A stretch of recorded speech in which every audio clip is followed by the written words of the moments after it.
podcast Bukan Sekedar Cerita, di mana tempat ini mendengar suara-suara penting didengar, cerita-cerita tak terlihat menjadi sorotan. Ada pepatah berkata, tak kenal maka tak sayang. Kenalin, aku Kanaya dan di sini aku bersama partnerku. Dan aku Joy. Di sini kita nggak cuma ngobrol biasa, tapi juga ngebedah bareng isu-isu yang kadang kita alami tapi nggak sadar. Nah, hari ini kita bakal bahas satu topik yang dekat banget sama kehidupan kita sehari-hari. Yap, topiknya adalah diskriminasi. Sering banget nih kejadian diskriminasi di lingkungan sekitar kita, tapi kita tuh nggak sadar atau kita abain dari diskriminasi tersebut. Bener banget, diskriminasi sendiri bukan cuma soal ras atau agama aja, tapi bisa terjadi di mana aja, seperti lingkungan kampus, keluarga, bahkan di circle pertemanan kita. Nah, hari ini kita kedatangan dua tamu spesial dari Fakultas Psikologi. Nah, mereka ini punya cerita yang relate banget nih sama tema kita kali ini. Langsung aja, yuk kita sambut Kak Kesya dan Kak Anita. Silakan Kak, duduk dulu. Iya, makasih Kak. Halo Kak Kesya dan Kak Anita, sebelumnya boleh perkenalan dulu nih.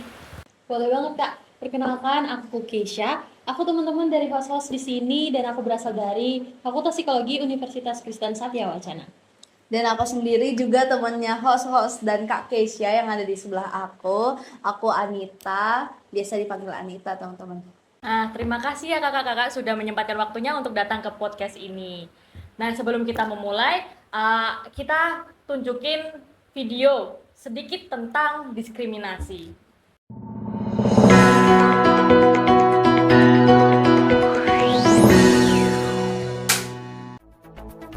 Halo, selamat pagi, siang, malam. Perkenalkan, saya Tabita. Pernah nggak sih kalian itu dinilai secara penampilan, suku, bahkan agama? Atau mungkin kalian sendiri yang ngelakuin penilaian itu kepada orang lain?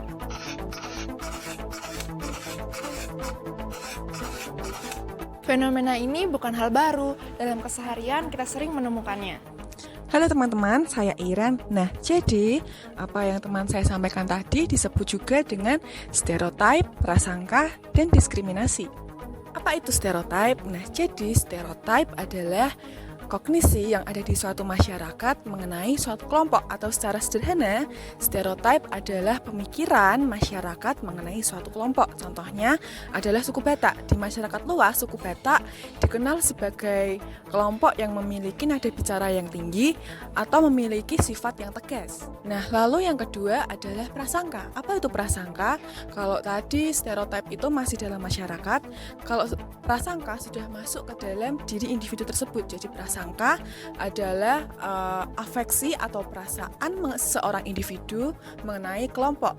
Jadi contohnya adalah suku Batak. Jadi misal saya mempunyai prasangka terhadap suku Batak. Jadi saya memiliki perasaan-perasaan negatif, saya kurang suka kepada orang dengan suku Batak. Nah, lalu yang terakhir, poin ketiga adalah diskriminasi. Diskriminasi adalah buah dari prasangka, yaitu ketika seorang individu pada akhirnya memutuskan untuk mengeluarkan sikap-sikap yang negatif terhadap suatu kelompok. Contohnya tadi, saya memiliki prasangka yang buruk kepada suku Batak, lalu sikap yang keluar biasanya akan bersikap negatif, seperti misal saya menjauhi orang-orang dengan suku Batak, atau saya tidak ingin bergaul dengan orang-orang yang memiliki suku Batak.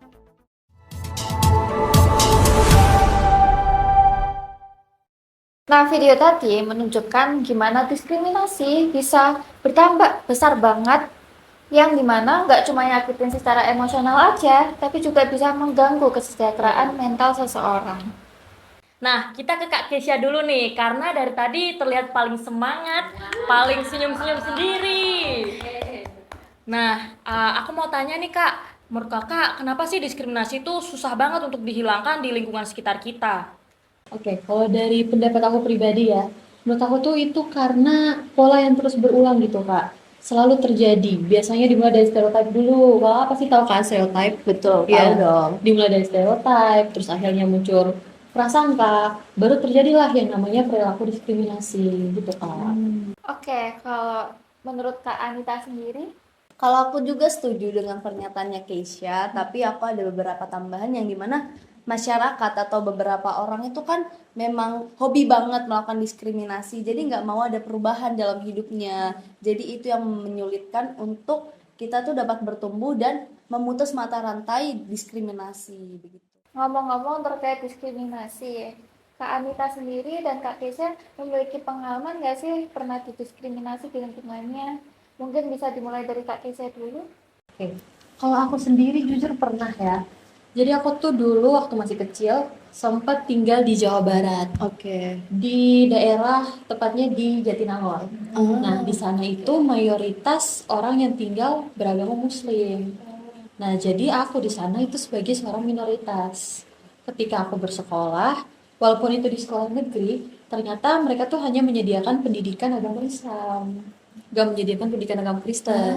Jadi kalau misalnya aku mau belajar soal agamaku, aku harus bawa pelajaran sendiri dari sekolah minggu. Benar-benar. Gitu. Kemudian setelah dari sana, bukan hanya pelajaran yang tidak diajarkan, tapi ternyata aku juga mendapatkan perlakuan yang tidak baik dari teman-teman sebayaku bahkan. Dimana mereka tuh nggak mau berteman dan mengatakan kalau teman-teman yang nggak Islam itu najis. Aduh. Nggak mau ditemenin. Nah, setelah aku cari tahu, ternyata itu tuh berasal dari keluarga mereka. Dimana orang tua mereka tuh mengajarkan untuk jangan berteman sama teman-teman yang nggak Islam karena mereka itu najis. Seperti itu kalau pengalamanku. Duh, ini relate banget sih teman-teman. Mungkin hal-hal yang kalian tanpa sadari kalian lakukan ke minoritas itu sangat merugikan minoritas itu. Nah, kali ini kita ke ceritanya Kak Anita nih. Aduh, Silakan, cerita Kak. aku ya. Iya, Kak. Aku waktu kecil sih sering mengalami diskriminasi karena aku waktu kecil itu aku pikir ini nih pembulian. Ternyata setelah mempelajari di kelas psikologi sosial lebih paham kalau ini masuknya ke diskriminasi. Jadi kalau pengalaman aku waktu kecil itu pernah seperti apa yang dialami Kak Kesha itu waktu SD, pengalaman yang sama. Tapi aku mau ceritain pengalaman aku yang berbeda.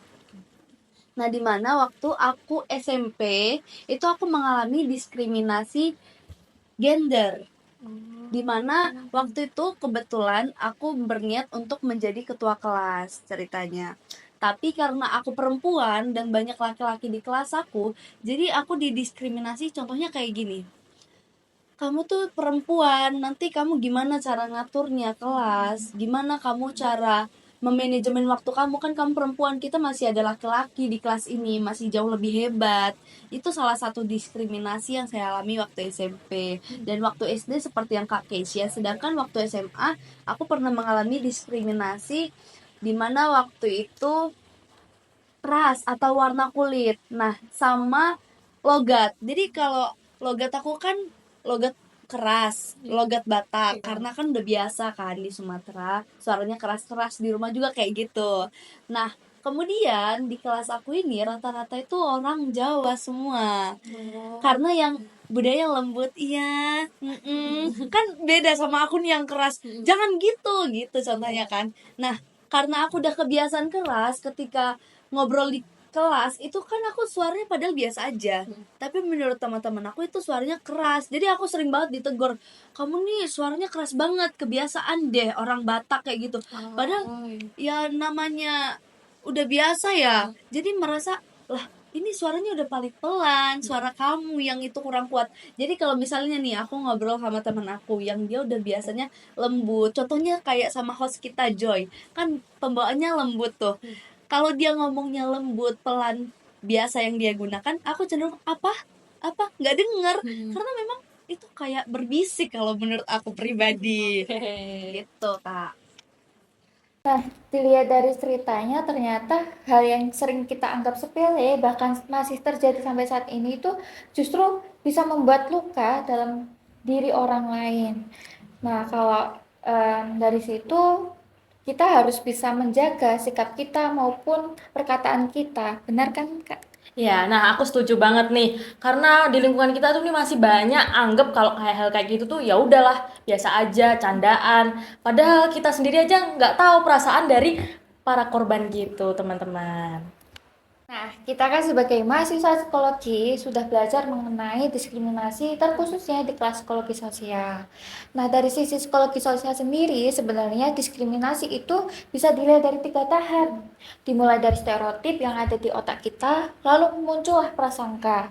Nah, prasangka sendiri ternyata bisa memunculkan perilaku diskriminatif. Betul, setuju banget aku sama pernyataannya Kak Joy, dimana yang udah kita pelajarin. Jadi kita itu harus menerapkan pemikiran-pemikiran yang positif ya Kak ya. Nah, setelah melakukan penerapan pemikiran yang positif, kita juga mulai menilai orang lain itu dengan hal-hal yang baiknya. Jangan karena berbeda, jadi kita, kamu gini, kamu gitu. Karena itu nggak bagus ya Kak Kesia ya. Setuju banget Kak. Seperti yang udah dijelaskan Kak Joyce tadi, kalau diskriminasi itu muncul pertama dari kognitif dulu teman-teman, dari stereotip. Kemudian muncullah sikap kita, perilaku kita, perasaan kita. Itu adalah prasangka dan terakhir muncul diskriminasi. Untuk mengurangi itu teman-teman kita harus mulai dari hal kecil terlebih dahulu. Dari diri kita sendiri. Kita mencoba untuk menghargai orang lain. Jangan langsung kayak mengomentari fisik. Jangan untuk langsung menilai orang lain. Bagaimana kita bisa menilai lebih positif. Itu sih kalau dari aku. Nah, bener banget. Dan jangan lupa ya teman-teman, kalau kalian menjadi korban atau kalian melihat kondisi di mana korban itu nggak bisa berbicara, kamu yang bisa berbicara. Kamu speak up. Ingat itu ya teman-teman. Dan diam itu kadang menjadi sebuah persetujuan bagi pelaku loh teman-teman. Wah, nggak terasa ya, udah mau selesai aja. Sebelumnya, kami sebagai host mengucapkan terima kasih untuk Kak Kesia dan Kak Anita sudah mau meluangkan waktu dan menceritakan pengalamannya. Di mana pengalamannya itu sangat insightful banget untuk kami. Selain itu juga kami juga mengucapkan terima kasih untuk sudah kakak-kakak di sini sudah mau memberikan kepercayaan untuk kami mendengarkan ceritanya. Kami juga berterima kasih banyak sih Kak, kayak asik banget hari ini kita Asik bisa banget, bercerita, seru. berbagi, Iya. agar teman-teman yang lain juga bisa belajar dari pengalaman kami. Iya, ikut senang juga dan nggak ngerasa kalau waktunya udah habis Selesai ya. aja. Kapan-kapan boleh diundang Boleh lagi. Kak, Iya. boleh. Sharing-sharing lebih dalam lagi Iya. ya. Iya.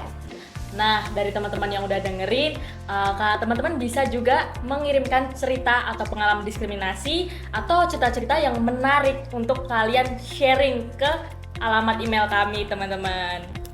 Ingat teman-teman, perubahan dimulai dari kesadaran.